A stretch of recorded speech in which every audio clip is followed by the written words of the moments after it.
ಎಲ್ಲರಿಗೂ ನಮಸ್ಕಾರ. ಎಲ್ಲರೂ ಹೇಗಿದ್ದೀರಾ ಫ್ರೆಂಡ್ಸ್? ನಾನು ತುಂಬ ಚೆನ್ನಾಗಿದ್ದೀನಿ. ನೀವು ಚೆನ್ನಾಗಿದ್ದೀರಾ ಅಂತೇಳಿ ಅಂದ್ಕೊಂಡಿದ್ದೀನಿ. ನಾನಿವತ್ತು ಸಿಂಪಲ್ಲಾಗಿ ಒಂದು ಪಾಲಕ್ ರೈಸ್ ಮಾಡ್ತಾಯಿದ್ದೀನಿ ಮಾರ್ನಿಂಗ್ ಬ್ರೇಕ್ಫಾಸ್ಟ್ಗೆ ಅಂತೇಳಿ. ತುಂಬ ರುಚಿಯಾಗಿರುತ್ತೆ, ತುಂಬ ಸಿಂಪಲ್ಲಾಗಿ ಮಾಡ್ಕೊಳ್ಳೋದು.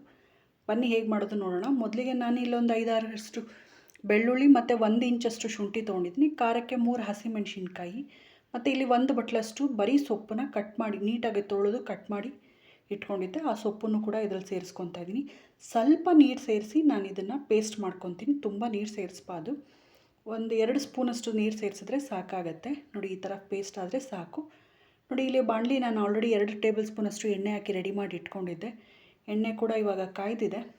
ನೋಡಿ, ನಾನು ಇದಕ್ಕೆ ಮೊದಲಿಗೆ ಇಲ್ಲಿ ಸ್ವಲ್ಪ ಜೀರಿಗೆ ಮತ್ತು 1 ಇಂಚಷ್ಟು ಚಕ್ಕೆ, ಒಂದು 3-4 ಲವಂಗ ಹಾಕ್ಕೊಂಡು ಫ್ರೈ ಮಾಡ್ಕೊತಾ ಇದ್ದೀನಿ. ಜೊತೆಗೆ ಗೋಡಂಬಿ ಆಪ್ಷನಲ್ಲು, ಬೇಕಂದರೆ ಹಾಕ್ಕೊಳ್ಳಿ, ಇಲ್ಲಾಂದರೆ ಬೇಡ. ಇದಿಷ್ಟೂ ಹಾಕ್ಕೊಂಡು ಕೆಂಪಾಗೋಷ್ಟು ನಾನು ಹುರ್ಕೊತೀನಿ. ಇದನ್ನು ಜೀರಿಗೆ ಹಾಕೋದ್ರಿಂದ ಒಳ್ಳೆ ಫ್ಲೇವರ್ ಬರುತ್ತೆ, ಹಾಗಾಗಿ ಚೆನ್ನಾಗಿರುತ್ತೆ. ಜೀರಿಗೆ ಬೇಡ ಅನ್ನೋರು ಸೋಂಪು ಯೂಸ್ ಮಾಡ್ಬೋದು, ಅದು ಕೂಡ ಚೆನ್ನಾಗಿರುತ್ತೆ. ನೋಡಿ, ಈ ರೀತಿ ನಾನು ಫ್ರೈ ಮಾಡ್ಕೊತಾ ಇದ್ದೀನಿ. ಗೋಡಂಬಿ ಸ್ವಲ್ಪ ಕೆಂಪಾಗೋವರೆಗೂ ನಾವು ಇದನ್ನು ಹುರ್ಕೋಬೇಕಾಗತ್ತೆ. ನಾನು ಇದಕ್ಕೆ ಅಂತೇಳಿ ಮೊದಲೇ ಒಂದು ದಪ್ಪ ಈರುಳ್ಳಿನ ಉದ್ದ ಕಟ್ ಮಾಡಿ ಇಟ್ಕೊಂಡಿದ್ದೆ. ಅದನ್ನು ಕೂಡ ಇದ್ರ ಜೊತೆಯಲ್ಲೇ ಸೇರಿಸ್ಕೊತಾ ಇದ್ದೀನಿ. ಈರುಳ್ಳಿ ಮಾತ್ರ ತುಂಬ ಕೆಂಪಾಗೋವರೆಗೂ ನಾವು ಹುರ್ಕೋಬೇಕಾಗತ್ತೆ. ಈಗ ನಾವು ಬಿರಿಯಾನಿಗೆಲ್ಲ ಹೇಗೆ ಫ್ರೈ ಮಾಡ್ಕೊತೀವಲ್ಲ, ಅದೇ ರೀತಿ ಇದನ್ನು ನಾವು ಫ್ರೈ ಮಾಡ್ಕೋಬೇಕಾಗತ್ತೆ.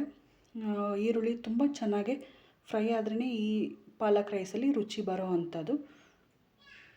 ನೋಡಿ, ಈ ರೀತಿ ಚೆನ್ನಾಗಿ ಹುರ್ಕೋಬೇಕಾಗತ್ತೆ. ಈ ಪಾಲಕ್ ರೈಸ್ಗೆ ಉದ್ದುದ್ದನೇ ನೀವು ಕಟ್ ಮಾಡ್ಕೊಳ್ಳಿ, ಆವಾಗಲೇ ಟೇಸ್ಟ್ ಕೂಡ ಚೆನ್ನಾಗಿರುತ್ತೆ.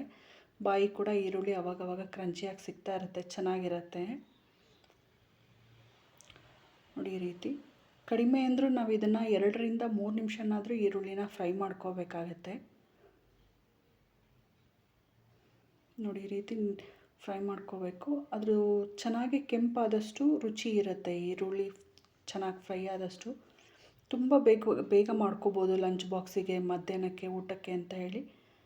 ನೋಡಿ, ಈ ರೀತಿ ಬ್ರೇಕ್ಫಾಸ್ಟ್ಗೂ ಮಾಡ್ಕೋಬೋದು, ಚೆನ್ನಾಗಿರುತ್ತೆ. ಇದು ಬ್ರೇಕ್ಫಾಸ್ಟ್ಗೆ ಅಂದರೆ ತುಂಬ ಈಸಿ ಇರುತ್ತೆ. ಮಕ್ಕಳಿಗೆ ಲಂಚ್ ಬಾಕ್ಸ್ ಕಟ್ಟೋದಕ್ಕೆ ಆಗಲಿ ತುಂಬ ಬೇಗ ಮಾಡ್ಕೊಳ್ಳೋ ಅಂಥದ್ದು. ಇಷ್ಟ ಆದರೆ ಸಾಕಾಗುತ್ತೆ. ಇದೀಗ ಮೊದಲಿಗೆ ನಾನು ಪೇಸ್ಟ್ ಮಾಡಿ ಇಟ್ಕೊಂಡಂಥ ಪಾಲಕ್ ಪೇಸ್ಟ್ ಏನಿತ್ತಲ್ಲ, ಅಂದರೆ ಶುಂಠಿ, ಬೆಳ್ಳುಳ್ಳಿ, ಹಸಿಮೆಣ್ಸಿನ್ಕಾಯಿ, ಪಾಲಕ್ ಸೊಪ್ಪು, ಅದನ್ನು ಕೂಡ ಇದ್ರ ಜೊತೆಯಲ್ಲೇ ಸೇರಿಸ್ಕೊತಾ ಇದ್ದೀನಿ ನಾನು. ಇದಕ್ಕೆ ಸ್ವಲ್ಪ ನೀರು ಹಾಕಿರೋದ್ರಿಂದ ಮತ್ತೆ ನೀರು ಹಾಕೋಷ್ಟು ಅವಶ್ಯಕತೆ ಇಲ್ಲ. ಮತ್ತು ಜಾರಲ್ಲಿರೋವಂಥದ್ದನ್ನು ನೀರು ಹಾಕ್ಬೇಡಿ. ನೀಟಾಗಿ ಅದನ್ನು ಜಾರಲ್ಲಿರೋ ಪೇಸ್ಟೆಲ್ಲ ಇದಕ್ಕೆ ಹಾಕ್ಕೊಳ್ಳಿ. ಮತ್ತು ಇನ್ನೊಂದೇನಂತಂದರೆ, ಇದು ಕೈ ಬಿಡದ ಹಾಗೆ ನಾವು ಇದನ್ನು ಫ್ರೈ ಮಾಡ್ಕೋಬೇಕಾಗತ್ತೆ. ಇದರಲ್ಲಿರೋ ಎಣ್ಣೆ ಅಂಶ ಬಿಟ್ಕೊಳ್ಳುತ್ತೆ, ಅಲ್ಲಿವರೆಗೂ ನಾವು ಇದನ್ನು ಹುರ್ಕೋಬೇಕಾಗತ್ತೆ. ಮಧ್ಯ ಎಲ್ಲೂ ಇದು ಮಾಡ್ಕೋಬಾರ್ದು. ಮೀಡಿಯಮ್ ಫ್ಲೇಮ್ನಲ್ಲೇ ಇದನ್ನು ಇಟ್ಕೊಂಡು ಹುರ್ಕೋಬೇಕಾಗತ್ತೆ. ನೋಡಿ, ಈ ರೀತಿ ಚೆನ್ನಾಗಿ ಹಾಕಬೇಕು, ಒಳ್ಳೆ ಫ್ಲೇವರ್ ಬರುತ್ತೆ. ಅಲ್ಲಿವರೆಗೂ ನಾವು ಇದನ್ನು ಹುರ್ಕೊತಾನೆ ಇರಬೇಕಾಗತ್ತೆ. ಒಂದು 2-3 ನಿಮಿಷ ಆದರೂ ಇದನ್ನು ಹುರ್ಕೋಬೇಕಾಗತ್ತೆ. ನೋಡಿ, ಈ ಥರ ಅದರಲ್ಲಿರೋ ನೀರಿನ ಅಂಶ ಎಲ್ಲ ಹೋಗಿ ಎಣ್ಣೆ ಅಂಶ ಬಿಟ್ಕೊಳ್ಳುತ್ತೆ, ಅಲ್ಲಿವರೆಗೂ ನಾವು ಇದನ್ನು ಹುರ್ಕೋಬೇಕಾಗತ್ತೆ. ನೋಡಿ, ಈ ರೀತಿ ಇದ್ದರೆ ಸಾಕಾಗುತ್ತೆ. ಇದಕ್ಕೆ ನಾನು ಇವಾಗ ರುಚಿಗೆ ತಕ್ಕಷ್ಟು ಉಪ್ಪನ್ನ ಸೇರಿಸ್ಕೊತಾ ಇದ್ದೀನಿ. ಮೊದಲಿಗೆ ನಾನು ಎಲ್ಲೂ ಉಪ್ಪು ಸೇರಿಸಿರಲಿಲ್ಲ, ಇವಾಗಲೇ ಉಪ್ಪನ್ನ ಸೇರಿಸ್ಕೊತಾ ಇರೋವಂಥದ್ದು. ನೋಡಿ, ಇವಾಗ ಇಷ್ಟ ಆದರೆ ಸಾಕು. ಇವಾಗ ನಾನು ಇದಕ್ಕೆ ಮೊದಲೇ ಮಾಡಿಟ್ಕೊಂಡಂತಹ ಅನ್ನನ ಇದ್ರ ಜೊತೆಯಲ್ಲೇ ಸೇರಿಸ್ಕೊತಾ ಇದ್ದೀನಿ. ನೋಡ್ಕೊಂಡು ಸೇರಿಸ್ಕೊಳ್ಳಿ, ನಿಮ್ಗೆ ಎಷ್ಟು ಅನ್ನ ಬೇಕಾಗುತ್ತೆ ಹಾಗೆ. ಇದನ್ನು ನೀಟಾಗಿ ಮಾಡಿರೋ ಅಂಥ ಗೊಜ್ಜಿಗೆ ನೀಟಾಗಿ ಮಿಕ್ಸ್ ಮಾಡ್ಕೋಬೇಕಾಗತ್ತೆ. ನೋಡಿದ್ರೆ ತುಂಬ ಸಿಂಪಲ್ಲಾಗಿ ಮಾಡುವಂತಹ ಪಾಲಕ್ ರೈಸ್ನ ನೀವು ನಿಮ್ಮ ಮನೇಲಿ ಟ್ರೈ ಮಾಡಿ ಹೇಗೆ ಬಂತು ಅಂತೇಳಿ ನನಗೆ ಕಮೆಂಟ್ ಸೆಕ್ಷನಲ್ಲಿ ತಿಳಿಸೋದನ್ನು ಮಾತ್ರ ಮರಿಬೇಡಿ. ಯಾರೆಲ್ಲ ಫಸ್ಟ್ ಟೈಮ್ ನನ್ನ ಚಾನಲ್ ನೋಡ್ತಾ ಇದ್ರೋ ಸಬ್ಸ್ಕ್ರೈಬ್ ಮಾಡಿಕೊಂಡು ನೋಡಿ. ಪಕ್ಕದಲ್ಲಿರೋ ಬೆಲ್ ಐಕಾನ್ ಪ್ರೆಸ್ ಮಾಡಿದ್ರೆ ನಾನು ಹಾಕೋ ವಿಡಿಯೋ ನೋಟಿಫಿಕೇಷನ್ ಎಲ್ಲ ಫಸ್ಟ್ ನಿಮಗೆ ಬಂದು ತಲುಪುತ್ತೆ. ಸೊ ಸಪೋರ್ಟ್ ಮಾಡಿ ಅಂತ ಹೇಳಿ ಕೇಳ್ಕೊತೀನಿ. ನೋಡಿದ್ರಲ್ಲ, ಈ ಥರ ನೀಟಾಗಿ ಮಿಕ್ಸ್ ಮಾಡ್ಕೋಬೇಕಾಗತ್ತೆ. ನೋಡಿ, ಈ ಥರ ನೀಟಾಗಿ ಮಿಕ್ಸ್ ಮಾಡಿದ್ಮೇಲೆ ಬಡಿಸೋದಕ್ಕೆ ರೆಡಿ ಇರುತ್ತೆ. ನೋಡಿದ್ರಲ್ಲ, ತುಂಬ ಸಿಂಪಲ್ ಆದಂಥ ಪಾಲಕ್ ರೈಸ್ ರೆಡಿ ಆಗಿದೆ.